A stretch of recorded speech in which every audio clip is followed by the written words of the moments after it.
Nakakataba talaga ng puso mga Tess Marie ang inyong pagtangkilik sa aming munting negosyo. Kagaya na lang ng pagtangkilik ninyo kay Tess Marie Vlog. Kahit na bago pa lang ang page natin, marami na tayong likers, sharer at followers.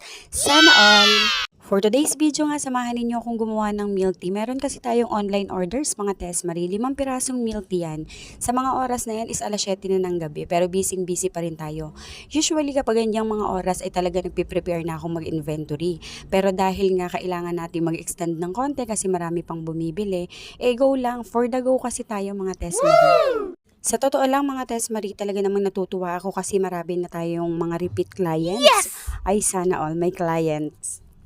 Alam nyo ba na kapag paulit-ulit kayong bumibili sa amin ay nakakatuwa din kasi ibig sabihin lang nun ay nasasarapan kayo at natutuwa din kayo sa mga timpla namin. Kaya any suggestion po regarding sa aming mga